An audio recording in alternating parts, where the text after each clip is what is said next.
Okay, here's your icebreaker question to get you started for this week. Have you ever loved someone, and what was it like? Have you ever loved someone, and what was it like? Talk about that with your group, and when you're ready to dive into the scriptures, you can press play to continue. We've been walking through this entire series talking about seeing a clear picture of what it looks like to walk with God. And then without actually expanding the picture, what we did is we talked about habits that we can put in place to start living out that picture. We talked about encountering God in worship and that we should be doing that on a regular basis, weekly even, or more. And that when we encounter God, God ends up leading us, and whether it's in scripture or in time of prayer or both, conversations in small groups, there ends up being a working it out process that we go through where we really need to get on the same page with God. And that might go quickly or it might go really, really slow. So after the God encounter, we spend the time to work out our salvation, as Scripture says. And then we get to the point where we will actually do what God calls us to do. We live out our part of God's plan. When we do that, that whole process, encounter God, work it out, and live it out, we are taking one step in our walk together with God. And then we do that again, and we take another step, and another step, and another step. And all of that then leads us towards this picture. We talked last week about part of it becomes actually serving other people so that we point them toward the picture as well. But the question becomes, what is the picture? What does it look like to actually walk together with God? What is the ideal, if you will, that we're shooting for?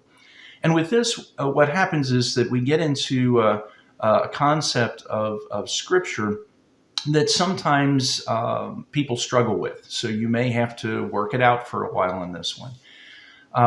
But it is the idea that while all Scripture is God-breathed, all Scripture is not equally useful, equally beneficial for a specific situation. And all Scripture is not equally important. Jesus, when he was asked the question, what is it that is the greatest command of Scripture? He didn't say, well, they are all equally great. He responded by saying, well, the greatest is, you shall love the Lord your God with all your heart, mind, soul, and strength. You shall love your neighbor as yourself. What we see in Jesus' teachings quite a bit is that when he's talking to the teachers of his day, he gets on their case because they misunderstand, misrepresent, or take Scripture and make Scriptures equally important when they are really not. There are weightier provisions, more important provisions of the law, as Jesus says. And so I just want you to read these Scriptures that talk about that, how some things are more important, and in fact, how the other things end up hanging on or are under like a subset of these other teachings. Read those passages and then talk about that concept. Have you ever heard the idea that some scriptures are more important than others? And what do you think about that idea? So read that, talk about that with your group, and press play when you're ready to continue. Well, Jesus did, whether you agree with it or not, say that there are two commands of the law that are the greatest. And he starts by saying that you shall love the Lord your God with all of your heart, mind, soul, and strength, that this is the greatest command. And it starts to bring in this idea of love.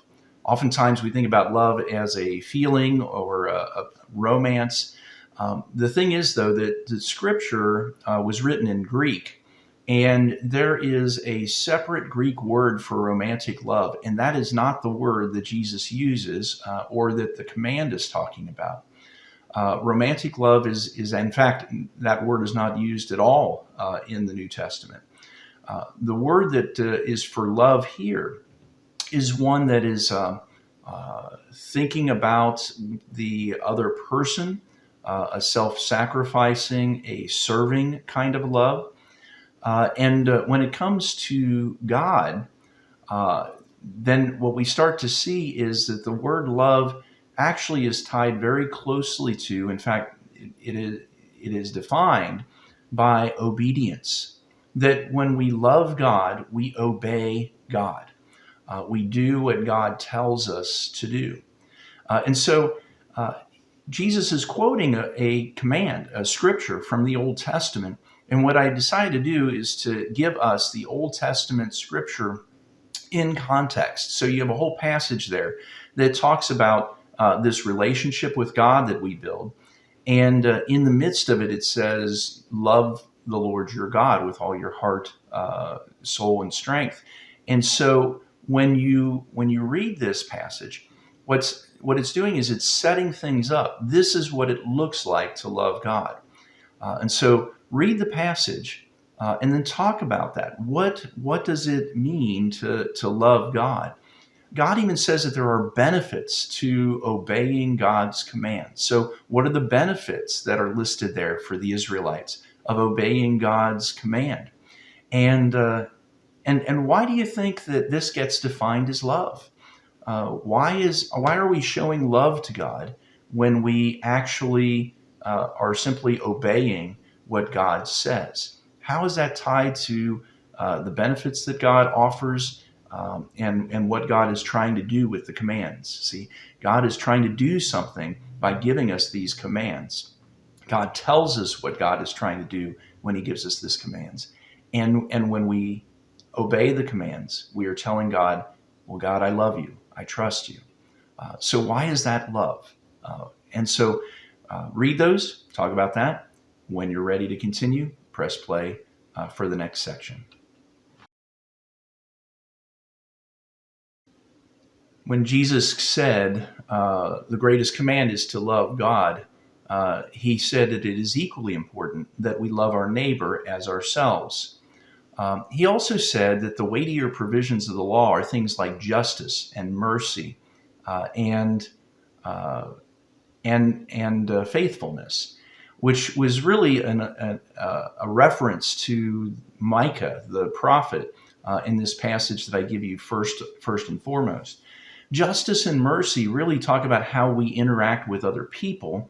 And faithfulness is talking about the part where Micah says, walk humbly with your God. So being faithful to God. You've already talked about what it looks like to love God. And so now what we're going to do is go back to the command of love your neighbor as yourself. Same thing, Old Testament, back in Leviticus. And the context, what was Moses writing about? What was God communicating through Moses about loving our neighbor as ourselves? And what you're going to find here is that there are some things that really start to fall into that category of justice, treating people fairly. And there are going to be some things that fall into the category of mercy, which is going beyond fairness, but taking care of them even when it is not being fair. And so what I'd like for you to do is to read these passages with Micah's prophecy in your mind and kind of define then from these passages, what does it mean to love our neighbor as ourselves? Once again, it's not feelings, it's not romance, it's talking about actions that we do. What does it mean to love your neighbor as yourself? And what parts of it would you say are in the category of justice, being fair? And what parts of it would you call being in the category of mercy, which is going beyond fairness in order to take care of someone because they are a human being made in the image of God? There's a lot there in all of these passages today. So well done in reading them and talking about them. You are starting to see what is the most important, the weightier provisions of the law. In fact, the very thing that Jesus said, all of the law and the prophets hang upon these two commands.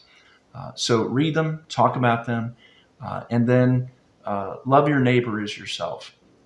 Spend time praying for one another, getting to know what's going on in each other's lives, and just make this a time where you encourage one another and build each other up. Know that I'm praying for you. that I do love you, and that what I'm doing here is an act of love for you. My hope and prayer is that it is a blessing to you as well. God bless.